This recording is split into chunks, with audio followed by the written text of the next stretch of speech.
Hi guys, so I finally watched the Book of Clarence, directed by James Samuel, and it wasn't very good. Now, for anyone wondering if you're new to the channel, several years back when I started this channel, I reviewed The Harder They Fall, which was James Samuel's directorial debut, and hated it so much that I considered it to be the second worst movie of the year. I just couldn't stand every minute of it. It was a self-indulgent, gold-deficient mess that reeked of arrogance and overconfidence, and I just couldn't stomach the 2-hour and 14-minute runtime like I thought I could, which is kind of why I've been holding off seeing his recent movie.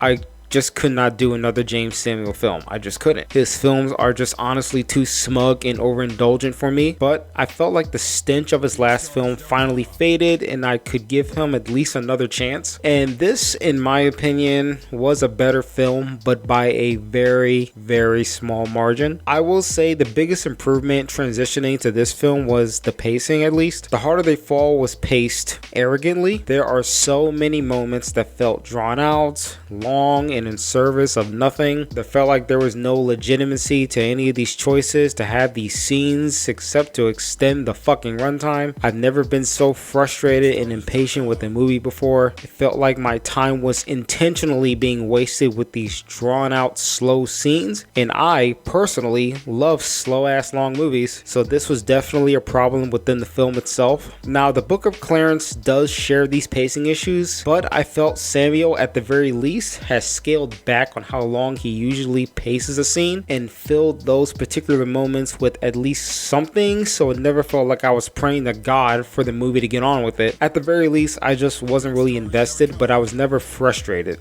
Other than that, after seeing both this film and The Harder They Fall, it's clear the kind of filmmaker that James Samuel is becoming. Now, I've watched a couple of interviews with him, and personally, I can see he has genuine intent with what he wants in a movie, but I feel like at the same time, he has this arrogant overconfidence in himself. When I open my eyes in the morning, the Lord says, action. Like, I love cinema, I love film, I love music, and I love originality. So who better to bring those things than moi?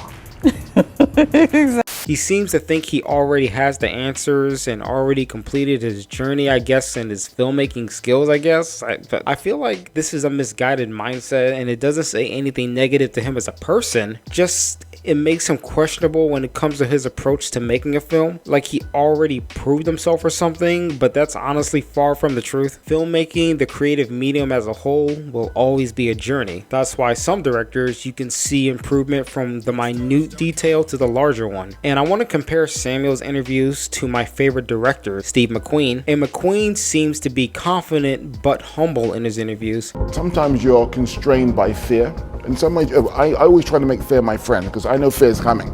So like, hey, hi fear, how are you doing? You know, I get familiar with it. You know, therefore, you know, you just bring it on. Come on, hi fear, how are you? Who better to bring those things than moi? He never says anything that communicates someone extending beyond their reach. He clearly knows what he wants and is still down to earth about it, and also about how he pursues those goals in filmmaking when it comes to making a movie. He's confident but not arrogant. I mean, hell, Barry Jenkins can actually be hard on himself at times, and I love his movies for the most part. Hell, Quentin Tarantino is arrogant classic. Why the need for so much gruesome graphic violence? Why not let us... Because it's so much fun, Chad. Get it?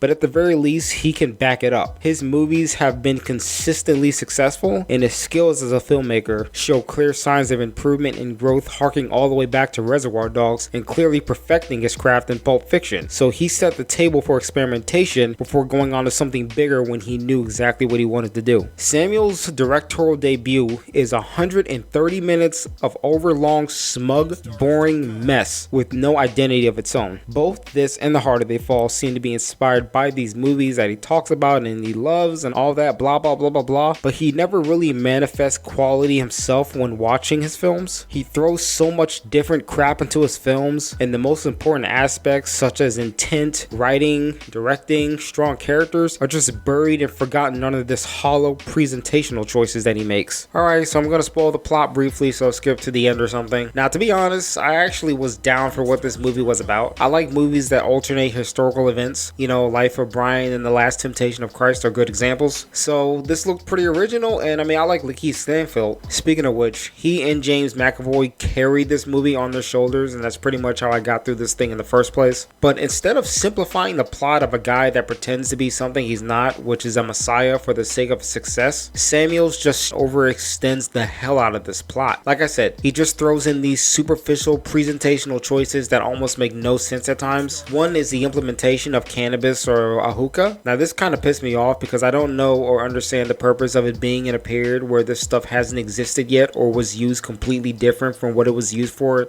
until later in history. Hookahs never really existed until the 16th century and were popularized in the 19th century from India, so why is it here in a Hebrew setting? Cannabis itself was used for things such as food, fiber, and incense, if I pronounced that right. I'm not sure if I did, but it wasn't for rolling a joint, and I don't understand what Samuels is trying to say here. I don't know if he's implementing it for humorous moments or actually having something meaningful in their addition. The only thing it's ever used for is to just give Clarence an epiphany to fake being a messiah. That's it. If this was supposed to be like a funny scene or just James Samuel having fun or whatever, like, look how I'm making history cool and subversive, it still makes no sense in the historical context that it was put in. And speaking of the messiah plot, what makes this movie needlessly drawn out is that nothing really happens pertaining to the messiah plot until almost 54 fucking minutes in. At one point, he chooses to be a 13th apostle and talks to his brother about it, who's also pointless and might as well have not been in the movie and just been a different character altogether. He doesn't even follow through because it doesn't work. Why didn't the apostle goal just happen much earlier so that the messiah portion can come in much sooner? The apostle portion doesn't even matter at this point. Why didn't he just walk up to Jesus himself and tell him that he wanted to be an apostle? Jesus in reality would have came up to him at first and asked him to follow him because that's how it worked in the biblical context. But what makes this whole thing fall apart more is that he decides to do this messiah scam while Jesus is literally still in proximity. They show him literally approaching the same characters Clarence knows, and he even sees him in the beginning of the movie, and he already decides to do this while Jesus is still around. Why doesn't he just go to a different area? And if people already know that Jesus exists, why are they impressed by this guy doing miracles if they've already seen or heard it from someone else, I would assume? And I get that Clarence has debts to pay off or whatever, but why didn't he just leave to perform miracles in a different city, then come back with the money or something? And this goes for apparently all the other imposters that the Romans convicted for faking the Messiah role. They're all doing this in the same place that Jesus was in. The reason why I'm complaining about this because it's not like Clarence appeared first and it was an imposter. Jesus has been existing in this location in the world for a while. It's not like he just came up. It's a little too late to scam people into thinking that you're a miracle worker like Jesus. Clarence even goes to Jesus's mom and asks how he performs miracles. Like, what the fuck? I mean, how will this help you by going to someone and asking how they scam city dwellers? Like, what does this scene serve? Is he just stupid? You're already painting a target on your back by replicating the same miracles that someone people already consider legit before you even came up with this idea, stupid. The excuse that he's a non-believer has nothing to do with this insistence on doing this all in the same region as the actual Messiah. He should have just gone somewhere else. And I never really understood why he was able to walk on water when the Romans were like, prove you're a fake and I'll let you live, which actually doesn't make sense anyway because the James McAvoy character is like, you're convinced that you're a real Messiah to save yourself even though we're going to convict you anyway if you prove that you're a Messiah. And I'm like, huh? Like, just can you pick one? Like, why does he have the ability to walk on water if he isn't a believer? He says he doesn't believe, he knows after the fact, which makes me wonder why this scene was after the water scene instead of like before. Was it like to make the audience go, whoa, we didn't expect that? Like 90 minutes into this pivotal moment of the main character's life and the scene makes no sense. Oh yeah, Jesus is in this movie and his implementation is kind of pointless. One of the reasons I was interested in seeing this movie is because I wanted to see how Jesus will be worked into the concept, and Samuel introduces him a little too early and adds him in scenes that have nothing to do with Clarence until the very end. He recreates Da Vinci's Last Supper piece, which is cool and stuff, I guess, but it felt less like an intentional story choice and artistic choice and more just like Samuel once again stroking his ego and saying, see, look, I did something bold and artistic. See, look, I'm an artist. I'm a filmmaking prodigy, messiah, or whatever he thinks he is. This scene has no reason to exist. What does Judas's portrayal of Jesus have to do with Clarence? It doesn't. Judas interacts with Clarence maybe like, what, less a few times, if I'm not mistaken, probably just once, and they never interact ever again. Oh yeah, and for some reason they implement a joke about how he never liked Mary's cooking because she uses too much garlic or something, but then he actually actually tries it and he's like, oh no, the garlic is something, it's overlapped or it's all bounced. I don't know, the joke is so poorly communicated. I'm not even sure what the scene is trying to say tonally, but it was such a dumb, time-wasting scene that has nothing to do with anything at all except to just be a failed attempt at humor. There's a lot of pretentious artistic choices, like Judas talking to himself in his consciousness, which is so blatant and uncreative, coming from a guy that already thinks that he's all that in a bag of chips. The love interest angle completely falls flat to me and is incredibly dull. It takes up so much space and the love interest is not even that interesting. She's just a blank, boring slate of nothing. And the filmmaking aspect is just so uncreative. There's like no real directing here. There's like no interesting shot choices. It's like his last movie. People are just standing around in costume and are around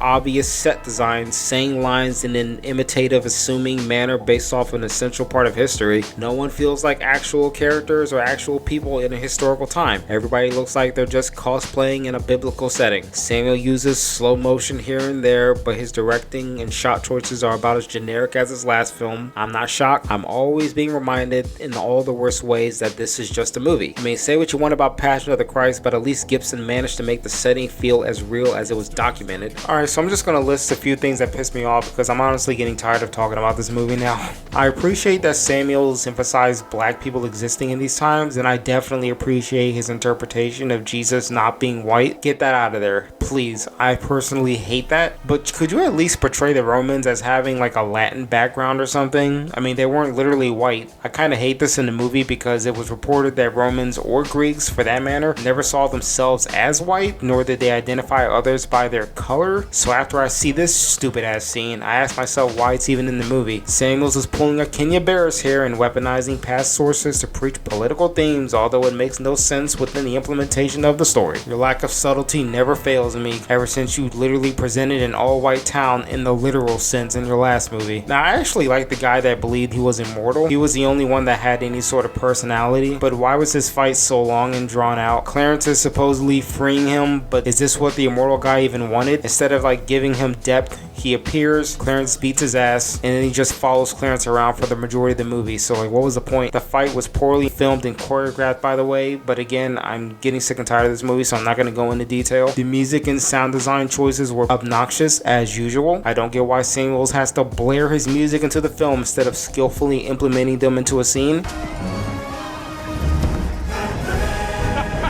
He's done this before and I just can't stand it now. The soundtrack to the film isn't really that bad, but it's nothing memorable either. I do think God Queen is pretty lit. It's a solid track and the only song where I felt like my brain wasn't going to melt. Okay, so why does Jesus care about Clarence so much? So I'm watching this movie like kind of the last 20 minutes and you know, this is unscripted, so I'm just doing all this as I'm watching these last 20 minutes. So like, okay, so he goes to this beggar and the beggar's like, can you give me some change to spare, which is cool and all, but then they start cleaning him and for some reason he looks exactly like Jesus, which doesn't make any sense at all why he would conveniently look like that. And I guess it was just a big play on, oh yeah, you know, this is why most people perceive Jesus as white. So, you know, it'd be kind of funny if we poked, you know, at the perception of, you know, what most, I would say most probably Baptist people think about Jesus, I guess. And that's cool and all. It's just, it really just was just a cheap poke at that perception of Jesus and literally nothing else and no reason at all. It was kind of lame, actually.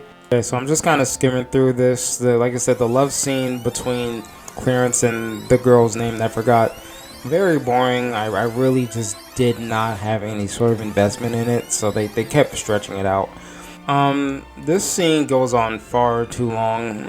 Like I said, I'm trying to be done with this review. I'm trying to be done with this video, but you know, there's things about it that just keep bothering me.